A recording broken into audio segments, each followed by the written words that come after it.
Fala galera, beleza? Olha aqui de novo para mais um vídeo de quarentena aí. E dessa vez eu queria falar sobre La Casa de Papel. Essa série que é sucesso mundial, né? Isso é indiscutível. A série mais assistida no Brasil, né? Atualmente, Brasil, Argentina, na América Latina é a série mais assistida. É, é uma série que agora começou a quarta temporada, né? Começou ontem aí a quarta temporada. Confesso que eu já assisti a quarta temporada inteira. Sou um fã da série, mas não é sobre a série que eu quero falar. Quero falar sobre quando eu assisto essa série, quando assisto coisas relacionadas a ela, eu paro e reflito um pouco sobre como que a gente consegue, né? Assistir uma série onde assaltantes invadem um banco e nós torcemos para que dê certo pro assaltante, não para a polícia, não que eles sejam presos. Né? Muitas vezes quando a gente assiste um filme e tal, a gente torce para que a polícia resolva o problema, para que o assaltante seja preso, né? Muitas vezes desejamos até que ele seja morto e tal.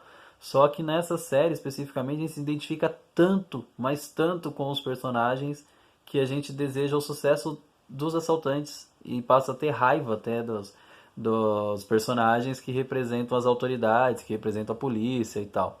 Né? Então isso é algo para se pensar, né? Como que eles construíram isso e como que a gente se identifica com o assaltante, né? Desde a primeira temporada isso já é discutido. Vocês sabem que quando uma das reféns acaba se apaixonando por um dos assaltantes, né, que é o Denver, e eles acabam tendo um relacionamento, e isso dura para a segunda temporada, dura para a terceira temporada, chega na quarta temporada esse relacionamento ainda. E na época, eu lembro que 2018, né, mais ou menos, que foi a primeira temporada, a galera discutindo sobre esse relacionamento, né, da refém com o assaltante. E aí surgiu, né, novamente resgataram uma síndrome que o pessoal chama de síndrome de Estocolmo, né, que é dentro da área da psicologia, da sociologia, que trata justamente sobre isso, né, sobre situações em que o refém ou a pessoa oprimida acaba tendo uma paixão e acaba tendo um afeto por aquele opressor ou por aquela pessoa que está exercendo uma influência negativa sobre ela. Né? E isso é chamado de síndrome de Estocolmo. Né? Por quê, né, que tem esse nome? Não é por acaso, e nem por causa da Casa de Papel, que chama Estocolmo e tal, não. Ela aconteceu de fato, né, um assalto em 1973, né, ou seja, vai completar 50 anos daqui 3 anos, e esse assalto aconteceu lá na cidade de Estocolmo, por isso chama Síndrome de Estocolmo. E o assaltante ele faz 4 reféns, né, durante esse assalto. É um assalto que dura 5 dias. E durante o assalto, os reféns começam a tomar partido do assaltante, o defendendo, começa a vê-lo não como um ser agressivo ou como um ser de influência negativa, e sim como um ser bom e uma pessoa aceitável na sociedade, né? E os reféns eles tomam tanto esse partido que eles vão até contrariar a polícia nas ações, nas negociações e tal, tomando partido a favor do assaltante lá nessa situação em 1973 aí lá na cidade de Estocolmo.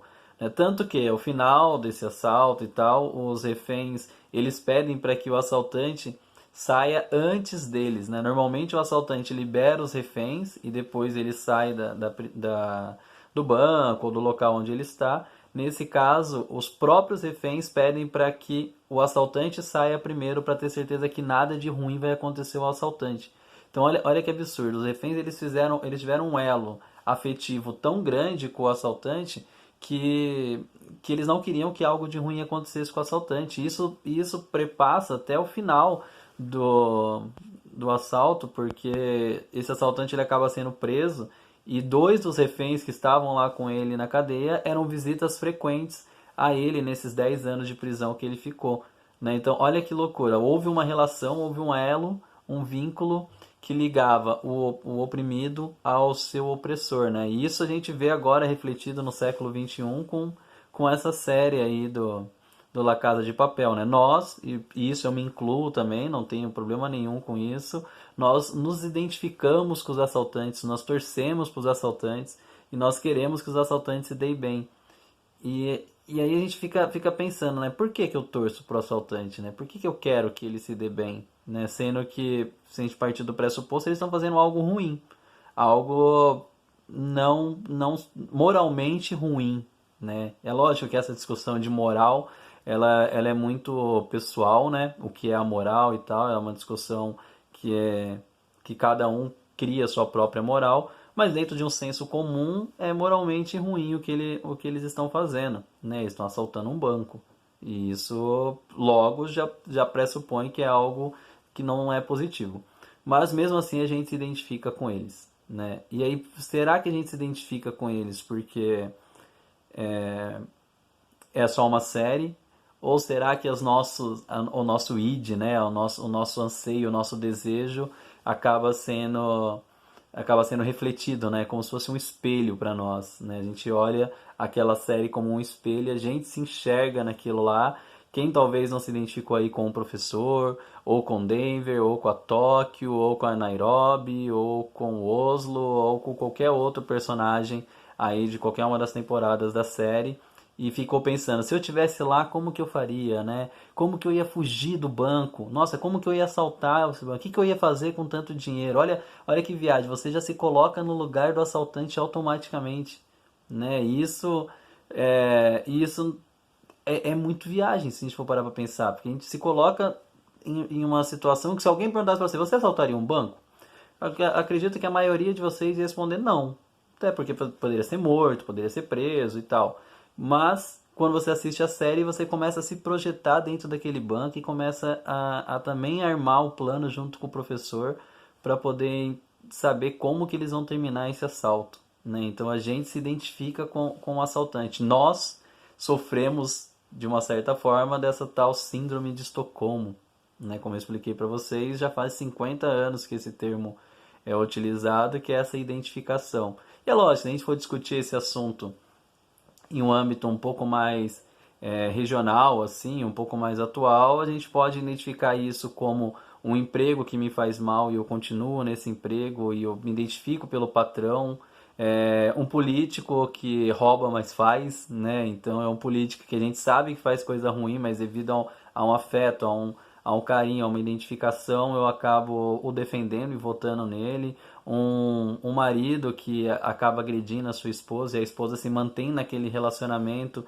E se caso o marido for preso, e se caso a polícia chega, ou se caso alguém denuncie, a esposa ela parte em defesa, né? Ela pula na bala pelo próprio marido ali, sendo que o marido faz mal para ela. Então, olha quantas situações a gente consegue colocar a síndrome de Estocolmo nesse prisma, né? Então, muitas vezes a gente se acostuma, né, com o maltrato, muitas vezes a gente se acostuma com com o não moralmente certo e acaba até se identificando, né, com isso e defendendo muitas vezes aquilo que a gente sabe que está errado, mas a gente defende isso, né? Então, La Casa de Papel faz a gente refletir um pouco sobre isso, né? E por que que eu torço pelo assaltante, né? Por que que eu quero que o professor se dê bem, né? Por que que eu sofri com a morte do Berlim, sendo que o Berlim era uma pessoa ruim, né? Uma pessoa misógina, uma pessoa que não tinha o mínimo sentimento humano. E ao final da segunda temporada, quando ele é morto, muita gente fica triste e deseja que o Berlim volte.